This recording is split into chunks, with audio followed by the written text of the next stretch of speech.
Ruchim Aboim B'Shem Hashem B'Shem Irgin Shir Torah. We'd like to welcome everyone to today's shir from Rabbi Yakov Smith Shlita on the knife in Hilchos Kashrus. Dine Hasakin Hilchos Kashrus. The Abdullah Tzvus sponsoring a shir called Irgin Shir Torah 718-851-8651 or email ist@yeshivanet.com. Rabbi Smith. Ma'aseh Shahaya was like this year when Erev Shabbos, Erev Shavuos, and someone cut a roast with a milchig knife. The question, what to do? It's already Erev Yom Tov, you need the roast.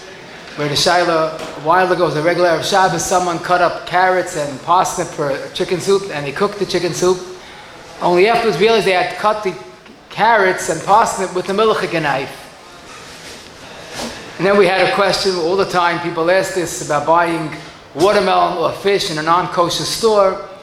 You notice the common denominator is a question that comes up all the time, basa b'chalav or tarfis, but specifically, it's not a question of bishul per se, but it's a question of a knife. A knife cut up a roast, a knife cut up with carrots, and these questions come up again every Erev Shabbos when the person cooking, especially this year we're having another Erev Shabbos, Erev Shavuos.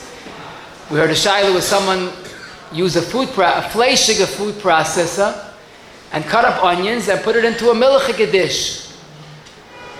So you're tempted to ask in all these questions, a food processor or a knife, like what's the problem? We're assuming the knife is clean, so how could the knife affect the food that what it's cut? So we have to learn a short piece of Gemara that's really packed with information for our sugya. In Cholent, the very end of Kuf Yud Aleph Beis, Zok the Gemara Tznoin, a radish, shechatchay b'sakin shechatchay b'basa. You cut a radish with a fleishig knife. Asa loichloi b'kutach. You can't eat this radish with milchig. Kutach is always a milchig of food. So in other words, you have a power of a radish, and you cut it with a fleishig knife, and the Gemara is assuming that the radish becomes fleishigs. Now that's a pliya, because maybe the knife is clean, and more so, the halacha is that if you cook lakshin in a fleishig pot, clean pot, so the halacha the lakshin remains parava. Okay, there's the minhag of Bnei Ashkenaz, we don't add lechatchila cheese. But there's no doubt about it, if you cook lakshin, parava lakshin of course, in a fleishig clean pot, and you add a cheese, all agree the cheese is kosher, the lakshin and cheese is kosher. Because essentially, lakshin cooked in a fleishig pot remains parava. So why does a knife, which is less than cooking, how could that make the tznoin, the radish, fleishigs? But the kasha is deeper.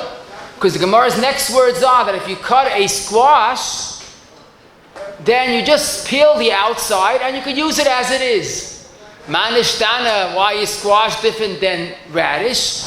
More so, the Gemara says, but turnips is even more mutter. So we have obvious questions to deal with. Why is a radish become fleishigs? And why is squash any different? So Baruch Hashem Bazaycha to Rashi, Rabban Shel Yisrael, and Rashi gives us the guidance for not only this Gemara, but the whole sugya. Says Rashi the following. Rashi is bothered by our question. Why is lakshin different than radish? So says Rashi, a stam pot that you cook in, or plate for that matter, is clean. So if you cook lakshin in a clean fleishig pot, the lakshin is unaffected because the pot is clean.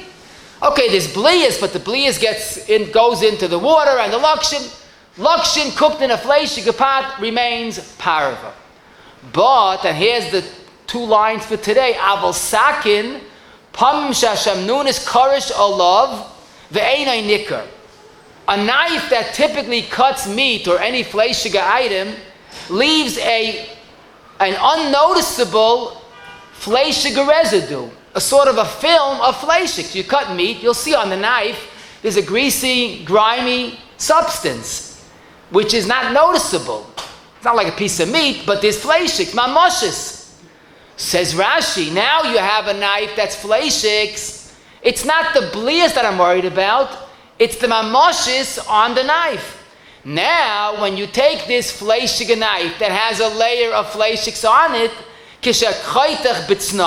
when you cut the radish, what you're doing is you're putting a little fleishigs onto the radish. And this is one unique feature of a knife. A knife has shamnunis toch al panav, like the Paiskim say. A knife that cuts things retains a noticeable or unnoticeable fleishig residue. And if it's a milchig knife, it has a cheese residue. Once you assume that there's a little bit mamoshes on the knife, then even if you use the knife a day and a half ago, so it's an Eini ben yoimai and the blias are stagnant, but mamoshes remain mamoshes. So when you cut the radish with this fleishig knife, you're putting some fleishigs onto the radish. I'll give you a mashal, a beautiful mashal, l'saber sa'oizim. A person takes strictly parva piece of challah and butters it with butter. He smears butter onto his challah. Is the challah milchig? Yeah, why? I didn't cook the challah. Teretz, what do you mean? You put milchig, you put butter on bread, it becomes milchig. So if you have a fleishig knife and this mamash is on it, when you cut the radish, you're putting fleishigs onto the radish. Zok Rebbe Kiva Eiga, in our Simon Tzadik Vav, Sif Cotton Bays, quoting a Torah as Chatos, and I saw the Isra had to say the same thing. You could see the reality of this bechush. Take a knife that you just cut meat with and run water over the knife. It doesn't roll off smoothly like a clean item. Because there's shamnunis tachal panav, you see a resistance because the water sticks to the fleishigs, the residue. If you take a butter knife and you run water over a butter knife, you'll see the water doesn't roll off because a little bit of the mamosha stays and that is attracted to the water. That's the problem. The knife itself is not a problem. We'll soon see a clean knife, l'char is not a problem. But if you cut meat, there's a meat residue. Now you smear the meat residue onto the radish. Understandably, the radish is fleishigs. The point is, and that's we'll soon see, that a stam knife is not clean. For some reason, and you see this in Rashi, they weren't so particular to clean the knives. Maybe they don't have enough water, maybe they didn't mind. But lamaisa, when you had a fleishig knife, it had some residue on it. Stam sakin, shamnunis tachal panam. And I'll illustrate this, and those that learned Daf Yomi, you had this not long ago, you might have not understood it, but now you will. The Gemara in Beya Daf Tezayin discusses making an Erev Tafshilin. You need minimally a kazayis for the Erev to work. And the Gemara has different options. Zok Gemara, one option is if you take a knife, and there might be a kazayis of shamnunis on the knife. Could you imagine? A plain knife, when it's snowing, expect accumulations up to an inch. So on a knife, expect accumulations up to a kazayis. They had a kazayis of fat on a fleishig knife. And the Mechaber quotes it in Tafkov Chav Zayin. You could use a knife that has a kazayis of accumulation.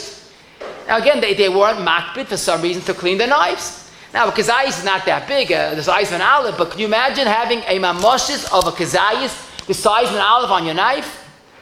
So this is the concern about a knife. A stam pot you could assume is clean, but a knife has residue. Plus, I must mention, as we'll soon see, knives had gumais, like crevices. It wasn't the fine quality that we have today. And therefore, there were cracks and crevices, and the accumulation of the fat of the mamoshes went into that. But Lamaisa, this is the understanding of the tznoin. And the focus is sakin, shechotchoy bet tznoin. The point is the knife has mamoshes of fleishigs. Now you cut the radish, you put the fleishig residue onto the radish. Understandably, the radish is treated as fleishigs. Now we understand the answer to our question.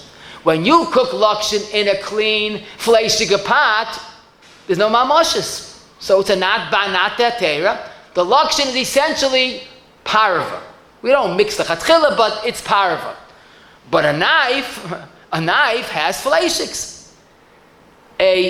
This is a perfect, I'll give you a perfect example of an halacha l'maisa in Shulchan Aruch. What would you say to a person by a Shabbos Suda, which is fleishigs typically, he cuts the challah with a milchig knife. To say it's not traditional, it's not hamish, you have to have a special challah knife and the Shabbos knife, but you wouldn't see a problem with that. But listen to a mechaba in Peites Dalid. You're not allowed to cut cheese with a fleishig knife, even cold cheese. And loy oid, you're not allowed to cut challah with a fleishig, with a milchig knife, let's say, during a fleishig suda. Now, I understand you can't cut cheese with a fleishig knife, but why can't I cut challah with a milchig knife? The teretz is, like we explained, is beautiful. When you cut with a milchig knife, we assume shamnun is tachal panav. There's a little bit cheese, a little bit butter, whatever it is. So you're putting milchigs onto challah, and then you're going to eat the challah with fleishigs. It's the same problem. As the Beis Yosef quoting the Ramban, and that Simon says, because the knife has residue of the other min, and you're making the challah milchigs. And that's the same like cutting a radish with a fleishig knife. You're depositing fleishigs on the radish. So the point is that here the focus is on the word sakin. Stam sakin shamnun is tachal panav, and that's the problem. Now, here we would wonder, very good. But let's say I told you I cut the radish, I'm certain it was a clean knife. No mamoshes. I scrubbed it, I steelwooled it. It's clean, no mamoshes. The radish should remain unaffected. Also needs hezbah. If you're telling me stam sakin makes a problem with the radish, so why did the Gemara say that squash is different? And why is turnips different? So we have to continue in Rashi. Rashi adds, it's not a second pshat, it's an additional pshat, actually adding to the first pshat. V'oid, mishum churfei bala tfei midogim. Radish is a davacharv, a sharp food. The agav, duchka Dessakina, polat sakina ubolat snoin. Now this is really the last part of this beautiful puzzle. Let me explain this. What Rashi is saying is that a radish, as opposed to squash, is a davacharv. Davacharv is a sharp food. In Eretz charif is a sharp, dip. Charif is a sharp food. The metzias is, as the Gemara says in Avodah Zarah, Daf Lamed Tes, a sharp food has the chemical ability of revitalizing even stagnant blias. When you cut a food with a Eina ben Yoimai, the food is not affected by the knife. But as the Gemara says, if you cut a sharp food, chilt is a sharp food, with even an Eina ben Yoimai, the sharpness, it's a chemical reaction of the sharpness, has the ability to extract that blia and revitalize it and make it a real, as if it's a real mamoshes, as if it's a ben yoimai. Plus, the fact is, when you cut something with a knife, there's duchka Dessakina, as Rashi uses the term, and the pressure of the knife, the friction when you cut a radish, which is a hot item, so that takes out more blias. Now this Rashi is expecting us to know Shas. So he expects us to know the Gemara of Avodah Zarah regarding a sharp item, and expects us to know the Gemara in Chul Nav Chesamid Beis that when a person shechts an animal with a treifa, sakin shel shchita, the animal might become treif, at least the part where he shechted. What's wrong? So the Gemara says the duchka Dessakina, when you're shechting, you need some pressure, so that is able to take out the bliois of the treifa knife and make part of the animal treif. So there are two independent halachic factors. Number one, davacharv makes more problems with blias. Duchka Dessakina is able to extract blias.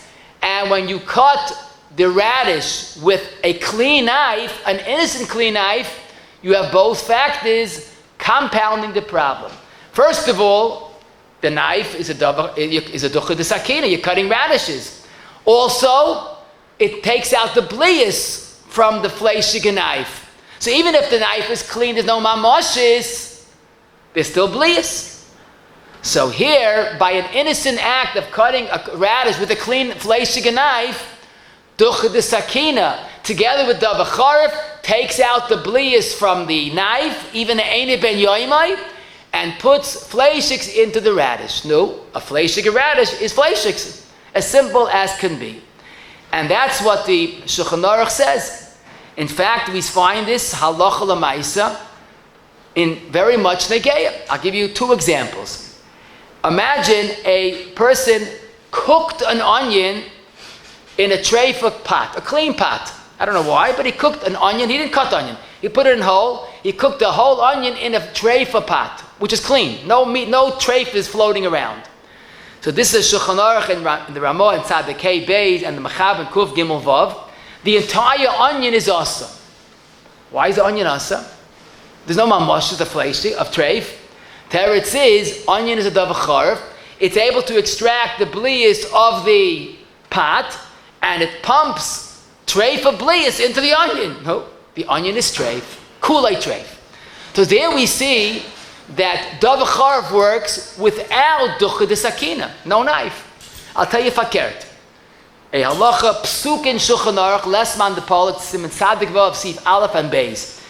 Imagine in the olden days a person wanted to buy chrein, horseradish for Mara on Pesach, and he has a local goyish farmer who sells chrein. So goes to the farmer, says, "Give me a piece of chrein."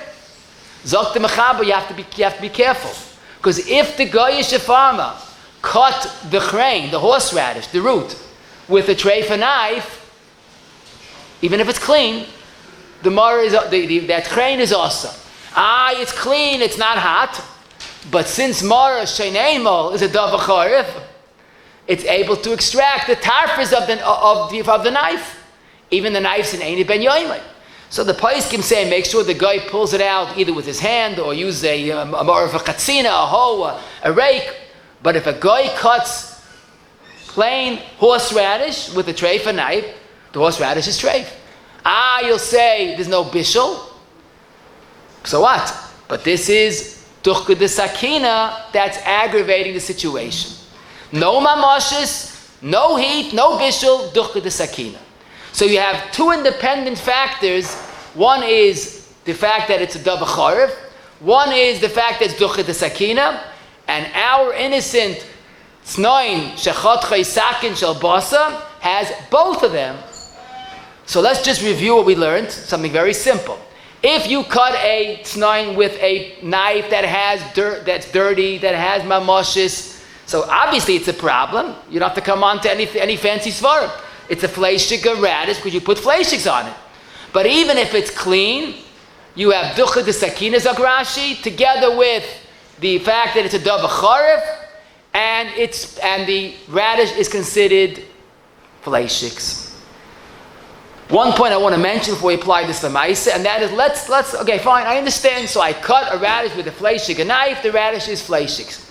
How much of the radish is fleishigs? Is the whole thing fleishigs? Is only a little bit? Now what do I mean to say? The halacha is when you cook an onion, let's say in a treifa pot, so the whole onion is affected because bishul goes into the entire food. How far does davar charif, how far does it penetrate? So we might say bishul affects the whole food. Maybe davar charif is only the outer layer. And that's in fact the shita of the Machab and Tzadik Vav Aleph, that when you cut a tznoin with a fleishig knife, it affects kedei netila just about an inch of the surface. It goes an inch and not more. Nashach explains, because that's all it could do, kedei netila. Zokterma, no. If it's a davar charif, it's like bishul and affects the entire tznoin. So according to the Ramah, if you cut a radish with a fleishig knife, it's entirely fleishigs. If you cut it with a Treif a knife, it's entirely treif. Now, of course, if you have shishim, we'll soon see, that's okay, but typically a small radish would be considered, according to Ramah, entirely fleishigs. And it's very, very pashut. Just like the dovachar, if we said earlier, the Shulchan Aruch speaks about the chrein being treif, the radish is considered kulai fleishigs. Now let's apply this lemaisa, okay? And we'll start with the simple shayla. A person had a food processor, and the given was that it's fleishigs. What I guess what he did was he used this to process hot meat. But I didn't ask any questions. He said it's a fleishig food processor. It was. And he processed a lot of onions and put them into a milchig dish and cooked it. The onions with a milchig dish. So unfortunately, this is a problem because the onions are considered fleishigs. The food process was used first last week. But this is davacharif, and this is ducha dessakina. Besides that, there's blades, but the heat of the machine really makes it a problem, and you have to treat the onions as fleishigs. The fleishig onions and milchigs is a very bad combination. And if there's no shishim, which typically there isn't, this would be basu b'chalav, a real basu b'chalav. A person cut carrots or parsnip, and afterwards realized that he used a milchig knife. And he stopped, and his first question is, what do I do? So the Rav should say, well, tell me, what type of knife did you use? So let's say he says, I know for a fact it was a clean knife. I took a milchig knife out of the drawer, and in my house, drawers are clean knives. We'll soon see that's true. So he cut he cut a carrot or a parsnip with a clean milchig knife. So the chayra, there shouldn't be any problem. Because there's no way to make the carrot any different. The knife was clean, there's no shamnunis. You'll say, wait a second, maybe ducha dessakina. The fact that you cut a carrot, you need some strength, ducha dessakina, maybe that would affect the carrot. That would make it milchig like the knife was. So the maisa, it's not logical. How does it? What is affected? Ducha dessakina without heat or without charif doesn't affect. So therefore, this would not be a problem. The only issue here is that if the knife was not clean, he just used it to cut cheesecake, and now we used it to cut the carrot. So now we have a problem of mamoshes. In other words, when you put on your Torah eyeglasses, you will see an innocent carrot that has a smearing of cheesecake. Exactly what happened. You cut cheesecake, then you cut the carrot. Where did the shamnunas go? Onto the carrot. But it's not the end of the world. Either you could have the carrot with milchigs, or if you want to use it for your chicken soup, wash it off. Easy come, easy go. It's no blias. There's a little of a mamoshes of milchigs on the carrot. So wash it off. Residue doesn't penetrate, and it doesn't basically go anywhere. However, if you cut a radish, a davacharif, so then it went in. The blias went in. But here there's no blias because it's not hot and it's not charif. It's just mamoshes, so wash it off. And that's takalach. If you cut the chrein with a treifa knife, so that's like bishul because of a charif. But if you cut a non-charif carrot and there's no bishul, so basically you deposit a little bit mamoshes on the carrot, so wash it off and you get weiter. Just like we'll soon see, if you cut challah with a milchig knife, it doesn't become treif. Scrape off the milchigs. Here also do the same. The problem is, if he realized his mistake after he made the chicken soup, so he put in the carrots and the parsnips that were cut with a milchig knife, what's the halacha? So again, the Rabbi said, tell me, was the knife clean? He goes, I think it was clean. Okay, the soup is kosher, no shiloh.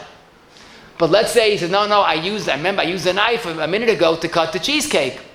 So now he has the problem. But it's not as serious as he thinks it is. Because the little bit of mamoshes on the carrot didn't make the carrot milchigs. It's a part of a carrot that has a little bit of milchigs. So try to figure out how much milchigs could be the most on the carrot, a little amount. No, and the soup is a big soup. So even if there is milchigs, the milchigs is bottled in the chicken soup and you count all the ingredients and it's like a tipa shel chalav that fell into a chicken soup and the halacha is mutter, bittul b'shishim, and something now will be machmir because the halacha is mutter, but zicha, it's mutter lechatchila l'chol hadayis. Had the whole carrot been asa, or better yet, let's say he took the same knife and cut a horseradish, a treifa knife, and cut horseradish and put it into the soup. Then he's like, haktetzaris. You need shishim keneged, the whole horseradish. The whole horseradish is asa. But here it's a simple mamoshes, so it's probably bottle. So let me be very clear. When you have a hard vegetable, carrots and parsnips, turnips also, and if it was a clean knife, the vegetables are unaffected. If it was a knife that had mamoshes of milchig, let's say, wash it off, use it for the soup. If you didn't wash it off, use it for the soup, b'diavad. As long as you know the shishim, it is mutter. Now let me ask you another question and we'll get clarity in the next shtickle of Gemara. A person cut a tomato and he wants to make grilled cheese. So he puts tomato on the bread and he puts cheese on top of the tomato. After he did this, he realized that he used a fleishig knife to cut the tomato. So the question is, the tomato was cut by a fleishig knife and he's putting a piece of American cheese on top of that. He didn't yet grill it, but that's not a good combination. So the Rav would say, well, tell me, what kind of knife, fleishig knife? Was it clean? Took it from the drawer? Okay, so it's not a problem. There's no transfer of blias from cutting a tomato with a fleishig knife. You shouldn't do it with a chatchila, but once you did it, it should be okay. But let's say he used a fleishig knife that he just cut a roast with, and there's a little bit of residue mamoshes, Shamnunis, toch al panav of this knife. So now he has a serious problem. A thin layer of fleishig, a piece of cheese, that's what we call in halacha, basa b'chalav. I mean, a thin layer is a little bit, but it's still basa. Shamnunis a basa like basa. Basa chalav is a terrible combination. So avadi should take off the cheese and scrape off any mamoshes that might have gone to cheese. And if he does a good job, the rest is mutter. But this is a problem of mamoshes of basa b'chalav. Had he grilled this combination, he has a problem of basa b'chalav. Unless he's certain that the shamnunis of basa is bottled in the cheese, which is not always the case. If it's a thin piece of cheese and there might be mamoshes. But the point is, when you have a situation like this, mamoshes and cheese is a very bad combination. Now, here's my question. Let's say after he cut the tomato, before he put the cheese on it, he thought, I used the fleishig knife. Mamoshes. He runs to the Rav and says, what should I do? So Rav said, well, if you want, you could have the tomato for fleishig supper, no problem, not treif. But he needs it for his grilled cheese. So washing it off, l'char should be the eitzah, like you wash off a carrot. But here's a technical problem. And that is that when you wash off a carrot, it gets clean. When you wash off a soft, juicy tomato, or most vegetables for that matter, washing embeds it further into the vegetable and makes the problem more of a problem. So you're basically pushing the little bit of residue into the tomato. So what do? This is the next shtickle of Gemara, and that is Gemara contrasts Sunayin to a squash. Squash is similar to tomato, that it's soft and juicy. So then technically all you have when you cut this squash, a little film of fleishigs. So really you should be able to wash it off, but it's not going to work. So what do you have to do? Scrape it off. There's no blias, but mamoshes will not go off with washing. So this is the beauty of the next shtickle of Gemara. It's not a stira, it's just two different halachas. When you have a hard piece of carrot or parsnip or turnip, washing is enough. But a soft, juicy vegetable or fruit, we'll soon see, washing won't do the trick. And therefore you need a little scraping to get rid of it. And that's the Shulchan Aruch and Tzadik Vav, Siv Hey, and our Simon, and the Taz and Shach both explain like I told you. In other words, had there been a problem of it spreading more and more, so then maybe scraping won't help, but it's not spreading. It's cold. There's no blias. It's just the actual mamoshes. So a hard vegetable washing works, On a soft vegetable, you have to scrape to get it off. The Shulchan says in Sif Chaf Aleph that today Kishur includes most vegetables because they're soft, ugekis and kirbis, he calls it. Most vegetables are really soft and juicy as opposed to a carrot, parsnip that's hard. Now, Lamaisa, now we understand, very nice, the Manishtana, Tznoin, and squash, the chilik is pashit. Manishtana, squash, and turnips is also beautiful. Because turnips is that hard vegetable, that washing is okay. Now, when you have to wash a carrot, the poskim advise, don't wash it with hot water, because that might, again, further the problem. It might make the blia, not to be the mamashas, go into the carrot. Wash it with cold water. And also, when you have to scrape the tomato, let's say you have a tomato that has a little bit of fleishig residue, you want to scrape it. What should you use? So it's probably better to use a fleishig knife to get off the fleishig residue, and you won't affect the status of the tomato. Using a milchig knife to scrape off fleishig is not a good idea. Now, when you cut challah with a milchig knife, and you want to use it for Shabbos Suda, so that's a problem, because Shabbos Suda is fleishigs. So you shouldn't have done that. Shulchan Aruch says not to do that. And Shulchan Aruch says awesome. Awesome means awesome. Because you might eat this milchig challah with fleishigs. Shamazam used to always be moaned the fact people like to say the word asa. He says, why asa? Not asa, I'll say asa.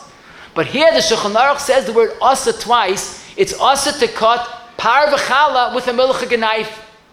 Because there might be mamash that makes the challah problematic. In other words, you can't play around with knives. But let's say he did what's asa and he cut the challah with a milchig knife. So, not the end of the world. Says the Pri Megadim, don't wash the challah, that's going to make it worse. Scrape off the layer of the challah. Rather, Piskei Tshuva and Tzadik Aleph Dalet says if you cut a crusty part of it, so maybe you could wash off a hard crust, depending on the mitzias, but challah is like a soft, juicy vegetable, you can't wash it, you have to scrape it. Problem is, once you made this grilled cheese with the tomato before washing it, then you have a real concern of basar b'chalav. You have to make sure there's shishim, and not always is there shishim. If you cut salad with a fleishig knife, so not a problem, right? So you have to choose, and if it was not clean, it might be considered fleishigs. If you added cheese, then you have a problem. You're adding cheese to a fleishig salad. So you have to just be on top of it. Before you add the other min, make sure that the salad was cut right. We had a question. Someone knows for a fact that he cut the vegetable with a knife. It was definitely the wrong knife. It definitely was a milchig knife. He's not sure if it was a dirty knife that was just used or a clean knife.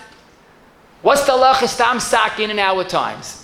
So when you learn the sugya, you see it all over. In fact, the whole Siman Tzadik Vav, our sugya, is stam sakin is dirty.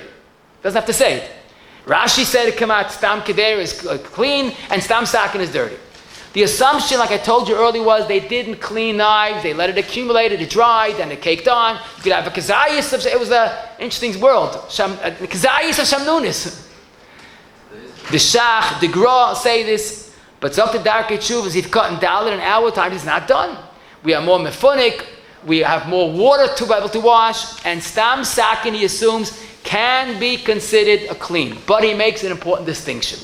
If you took a knife from the drawer, you have a right to assume it's clean, because we're people, menschliche people, we put knives in the drawer that are clean. But if you picked up a knife from a countertop in a busy kitchen, you don't know what it was. If it's there, it didn't walk out of the drawer. You used it. So he makes the chilek that the Rav has to be careful to inquire what's going on. A stam sakin from a dishwasher, from a drawer, we can assume it's clean. If the dishwasher was working, of course. But a stam sakin on a countertop in a busy Erev Shabbos, Erev Yom Tov, even a regular day, if it's there, it was used. So you're making meat, you're making cheesecake, and you cut with a milchig knife, and then you with the same knife, you cut meat.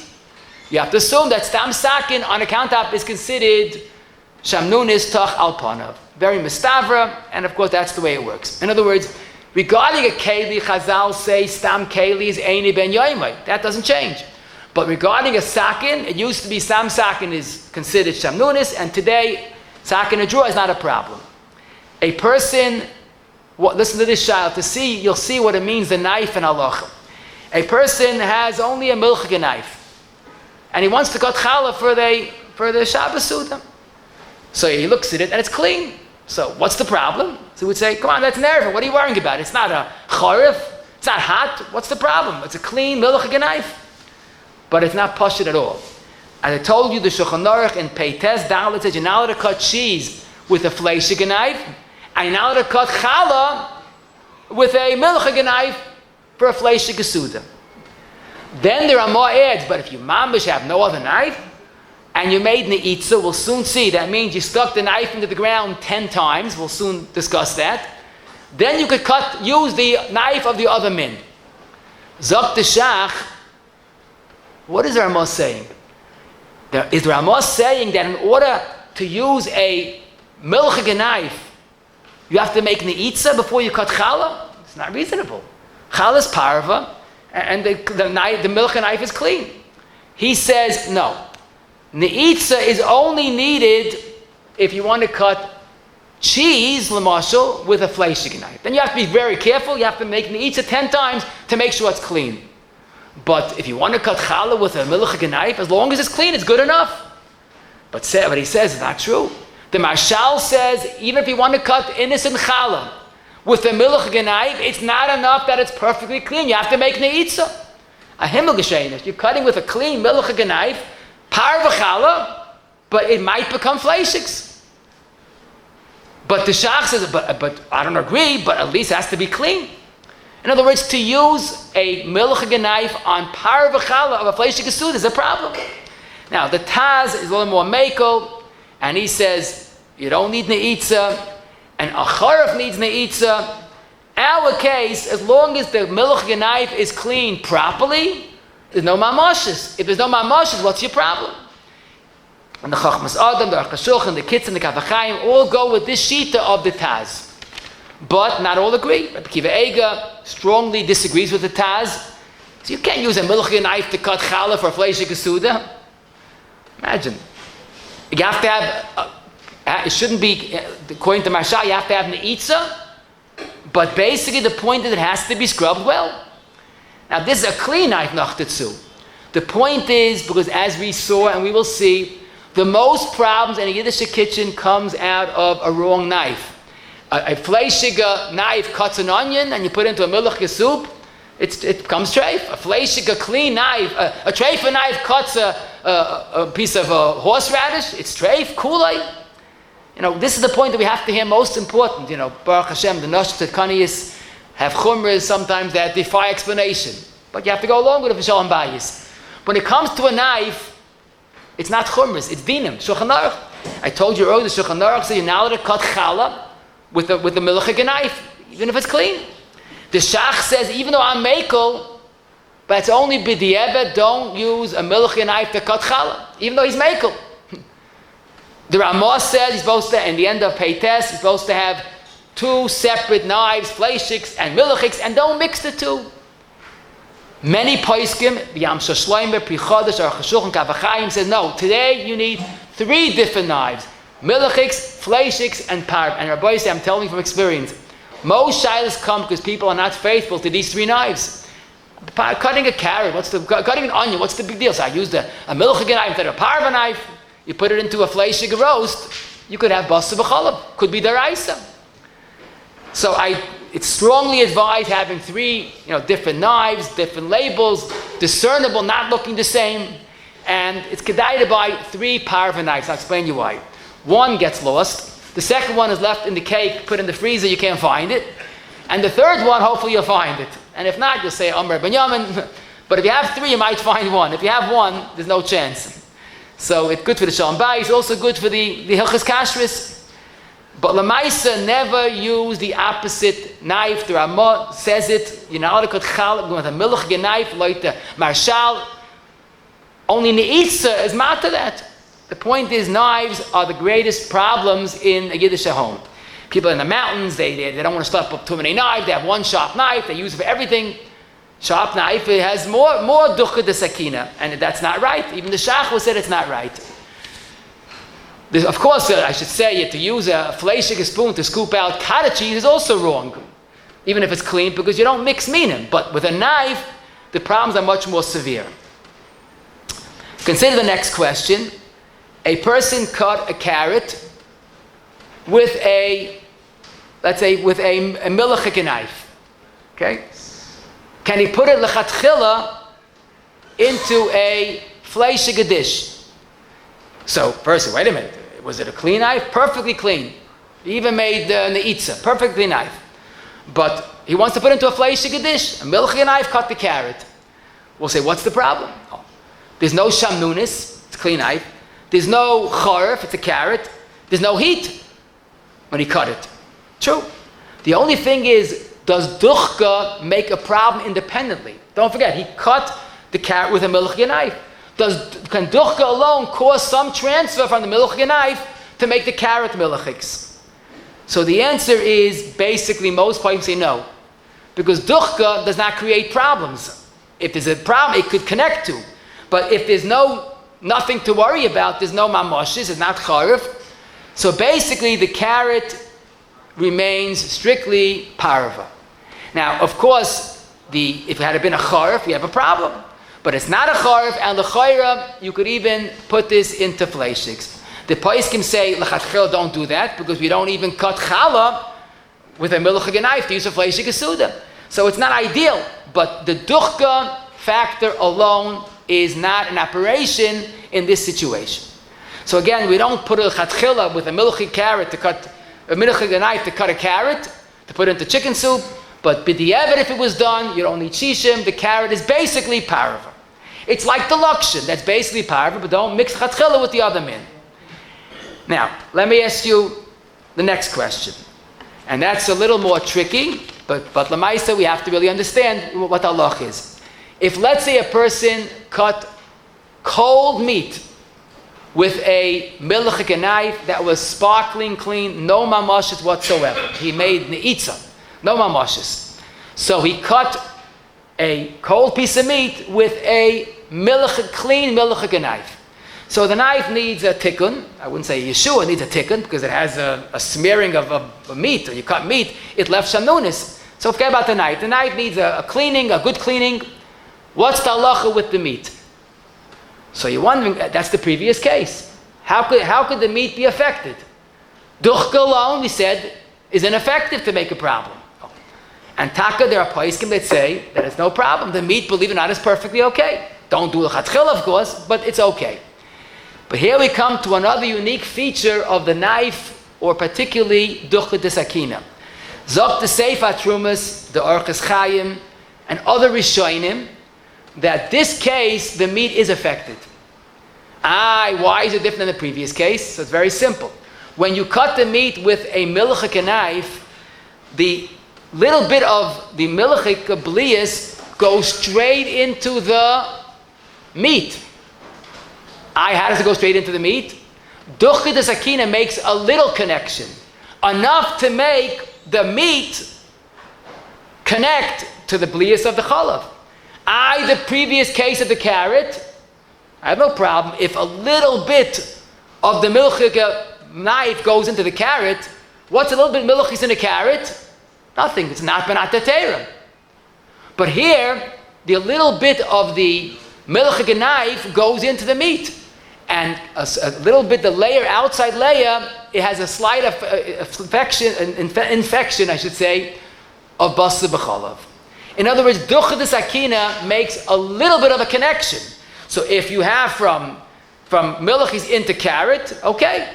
But here it's going into meat. And it's almost like tzli of nat banat, straight in, is a problem. And some place the machayish for this. So if you realize your mistake before you made any further work with the roast, cut off the outer layer, or perhaps the place even rinsing would be enough, because it was, again, a very mild infection. But lamaisa, if you took the roast and put it in as it is, and you didn't treat it, you could assume, like other poskim say, that this situation, the duch is not enough to make a problem because everything is cold and it's not a charif. But again, you see that potentially Duchka alone could make a transfer from a clean knife into a cold piece of meat, and that's obviously something to be concerned about. Now, a person had the shaila, he cut up some cold cuts, small pieces, and put it into a salad. Of course, a fleishig salad, and then he used a milchig knife. So here we'll say, if the knife was clean, so we rely on the sheetas, there's no transfer, the cold cuts were not affected. Let's say he's afraid that the knife, the milchig knife, had a little bit mamoshes on it. So then you have to make a cheshbon. Is there enough salad and the meat to be mavato, a little bit of mamoshes? If it's only a suffix mamoshes or a little bit of mamoshes, you could assume, hopefully there might be shishim. Now, the same is true, a clean fleishig knife. This is an Erev Pesach, Erev Shabbos, Erev Shavuos scenario. A clean fleishig knife cut cheesecake or any cheese, cold cheese dish. So if the knife is clean, so pashtus, there's no transfer. Sefer Truma says a little bit transfer, you have to take off the outer layer. If the knife had mamoshes of fleishigs and you cut cheesecake, so you have a problem, not the whole cheesecake. It didn't spread the whole cheesecake. The place that you cut, on both ends where you cut, scrape off the outer layer, and you have no problems with the rest of it. There's no transfer, more than just putting a little bit fleishigs onto your cheesecake. So basically, it's the same yesod, just realizing what the story was. I should mention, if someone use a fleishig knife to cut a soft, creamy cheesecake that's made out of, let's say, a very soft cheese, could be there's no duchka desakina in that case. Duchka desakina, the place that you cut something that's firm or semi-firm, meat, cheese, American cheese, but if it's a very soft cheese, could be no duchka desakina. Even like the Sefer Trumas, the cheese remains unaffected. The next group of questions really are probably the most challenging. And that is a person cut hot foods with the wrong knife. So let's start with an easier shayla. Hot kugel, a hot cake came out of the oven, and someone was very makbid on toyameha, a little bit too makbid, reason makdim, he took the first knife, picked up the knife, and cut off a piece of potato kugel or a cake, and he realized that he cut the kugel or cake with a fleishig knife. And he wants to have an early taimeh and wants to have a coffee, milchigs. Can you have milchigs with a par of a kugel or cake that was cut with a fleishig knife? So if the fleishig knife had mamoshes, so what's the shayla? You can't drink milk with a little bit of fleishigs. But let's assume that the knife was clean, but it was a ben yoimai of fleishigs. So this the paiskim say, ideally you shouldn't have it with milchigs. Because just like if you cooked par v'lokshin in a fleishig pot, you don't add lechatchila cheese to the par v'lokshin because you're mixing two minim. So here, the fleishig knife cut the kugel or the cake, ben yoimai, the heat of the kugel or the cake made a transfer. So you have a nat barnat from the knife, fleishig knife, going into the par of a cake or kugel. That's like par of a lokshin, that you don't have it together with the other min.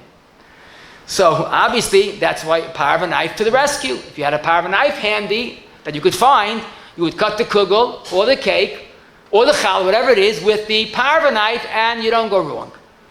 If you cut that cake or kugel with a milchig knife, it's not pasha to have the kugel with a fleishig suda.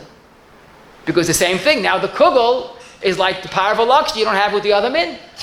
So that's why masain, slow down, first of all, and number two, have the parva knives available that would have remedied or prevented this problem. The knife in all cases is unaffected. You cut a milk knife, parva food, the knife's not a problem is the food. What's much more serious, and that is when you cut a roast, a hot roast, with a milchig knife. So, of course, the Rav has to find out what type of milchig knife. Was it mamoshes or not? So let's go slow. Pashit, no doubt about it. If you person cut a small piece of meat, not a roast, a small slice of meat, with a milchig knife, even if the knife was perfectly clean, no mamoshes, but if it was a milchig knife, ben yaimai, the basa is asa, probably asa b'hana midaraisa. What's the problem? Well, I'll tell you the problem. hot piece of meat, heat, a milchig knife, that the ben yoimai, blias of milchigs. So the heat with a duchka makes a transfer. The only issue is if that's considered bas b'chol of the rice, is that derech bishul, so that's totally in a shayla. If tzli is bas b'chol of the rice, a whole different sugya. But it's quite possible to say that this slice of meat is bas b'chol of the rice. Asabano. It's a ben yoimai milchigs, blias going into the meat. And there's no shishim. That's why I chose a small piece of meat. Now, of course, I want to make a point negate to the rest of the sugya. The Shulchan cautions in the end of our siman, in siman Tzadik Dal Sif Lamed Hey, that when a Rav has a shayla with a milchig knife, let him first ask, Rabbi, is it really a milchig knife? Now, the Shulchan writes something that has to be studied properly.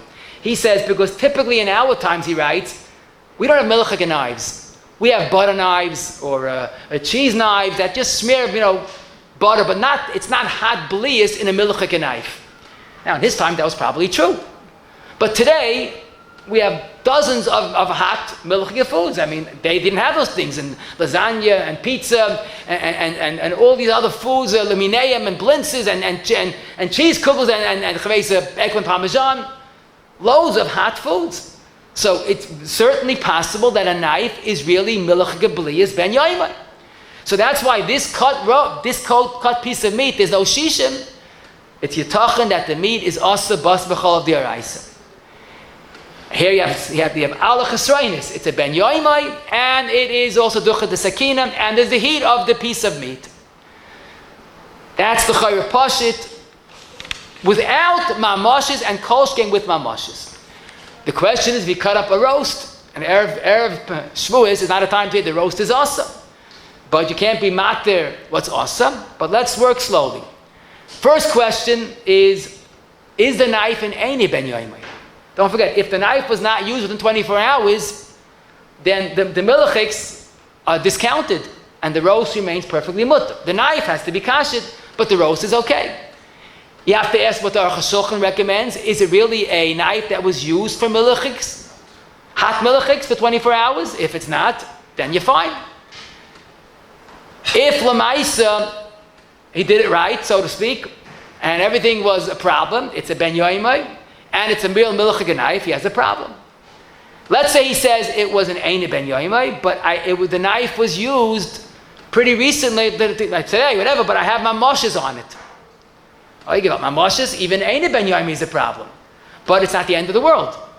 You cut the roast in half, let's say, so on both ends, scrape off a little bit that was affected.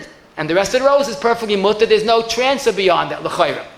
Even though we said when you have heat, it transfers, but he have to realize that if it's just a question of the mamoshes sheboy, l'chayra, we could assume that doesn't go that deep. Hopefully it doesn't go that deep. But the problem really is, let's say the knife was a ben yoimai, or the mamoshes that taka, we have to assume that went deeper. It was real mamoshes. So this is a problem. So here I must tell you that the next question is, tell me, the roast was really yad soledes? If the roast is not yad soledes, then the blias, all the mamoshes, doesn't penetrate. Because once it's not too hot, it doesn't affect the rest of the roast. Then all you have is the exterior.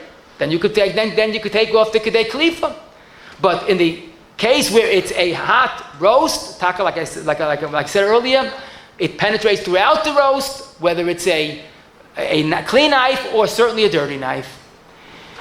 So lemaisa, if you have all these combinations, it's a ben yoimai, it's a hot roast that's yad soledes boy, and taka, it's a real milchig blias of ben yoimai, then it's quite possible the entire roast is problematic. The only way to save this is how much milchigs in the worst scenario enter this roast.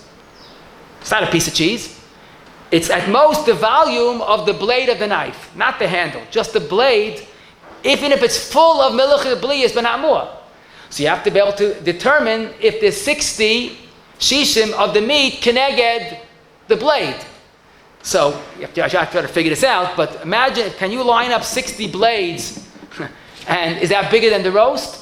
I saw in a wonderful sefer called Hilchos Kashrus, very reliable, safe, he worked hard, he did his homework, so in page Taf Lamed Ches, he said that on a standard blade, you need 6 kazesim of meat to mavatal the entire blade. In other words, 6 kazesim, you could assume this shishim can get a standard blade. I'm not talking about a big knife, but a standard blade.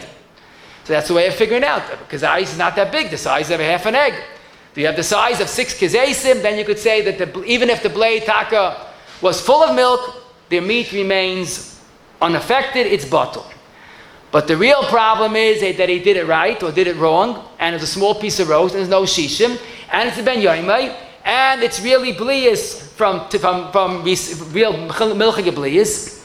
So the only way to salvage this situation is to ask one more question. Typically, people don't cut roast in the roaster. They take it out and they put it onto a cutting board. Zokter Ramah and Tzadik Dalet Zayin, meat on a cutting board is already a klisheni. Klisheni can't cook. So how could that affect, how could the milchig knife affect the meat if it's klisheni and it's beyond bishul? However, not all agree to this Ramah at all. That's putting it mildly. To quote the Taz and many other poskim, but this meat is not a klisheni like soup that was transferred from plate to plate. This is a davagush, a salad that retains its heat. You see, on a soup of the klisheni is not so hot, but the knedel or the carrot is very hot. Why? A solid food, even if it's transferred, retains the heat. But, as the poskim say, more so, here you have a duchka dessakina in effect. And the knife, the milchig knife, even though the meat's on a klisheni, but that's imparting more of the milchigs into the roast. And that's why the Chachmas Adam in Klal Samach Sif Yud Beis insists that if there's no shishim, even if it's a klisheni, the roast is also even b'diavad. The Ma'aser Aruch HaShulchan says, "B'makom hefsed meruba," you could be samech on the Ramah, that if tak it's a klisheni, you could be mekel. Only klisheni. But here you see the effect of a knife. It's a clean knife, no mamoshes. Cutting a roast. If there's no shishim, and if it's a kli rishon, all agree that the roast would be also even b'diavad, it might even be real basa b'chalav. Now, what does ne'itza mean? We spoke about ne'itza. So basically, there's a hainadam riinchi. If you have a tray for knife, stick it into the ground 10 times, and you're good to go. There's no such thing. Some people say if you leave it 24 hours, it helps. No such thing. You can't kash it with ground. Ne'itza is a Gemara, the very end of Vaydazar, of Ayin Vav Amud Beis, in Yerdei Kuf Chaval of Zayin, is in one type of scenario. Let me be very clear. A person has a tray for knife with blias. You can't use it. But he wants to cut, and he has no other knife, wants to cut a cold food. But besides the blias, which is a problem, there's mamoshes. How do you get off mamoshes? Stam scrubbing will not get off a mamoshes that's caked on and so much part of the knife. That's when the itza works. When you have a stubborn mamoshes stuck on the knife, just rinsing is not going to come off. Sticking into the ground, and the way the Gemara explains with Tais's addition, not just stick it into sand. You have to get ground that's not soft, not too hard. It's firm enough that it takes off, the abrasion takes off the mamoshes 10 times in 10 different places, not the same place. Eventually makes the knife clean and there's no more mamoshes. So you can use it on hot kosher food, on cold food when you have nothing else. So in other words, the ne'itza only takes off the mamoshes that's caked onto a knife, but doesn't kasher, it can't kasher. Now the places say today we don't even have the ability to make ne'itza. I mean in Brooklyn, where do you get earth? 10 flower pots. I mean, you have to be very creative. It has to be just the right type. And through our shor rights, we don't use ne'itza bisman hazeh. But definitely is not b'mokem kashering. Now, when a person wants to get off a mamoshes on the knife, today the best eitz is steelwool. Not that steelwool is ne'itza, because the place in ne'itza, Chazal said is only ne'itza. But that's what gets off the stubborn accumulation on the knife. I just want to mention the last question about the kashrus issue. So people ask, they want to buy watermelon in a non-kosher supermarket. Now watermelon is kosher obviously, but how do you know what knife they use? They might have used a tray for knife. So the embassy, if they use a tray for knife, you have a problem, because whether it's the Even if it's, even though watermelon is not a davachar, but there's mamashis.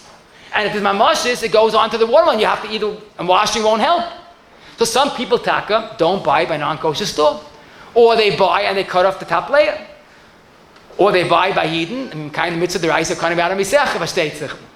But lamaisa, if you ask halacha, it's hard to believe in a big establishment they're going to use the knife that they use to cut their tray for sandwich for lunch. They're going to cut the watermelon. There's a special hatchet.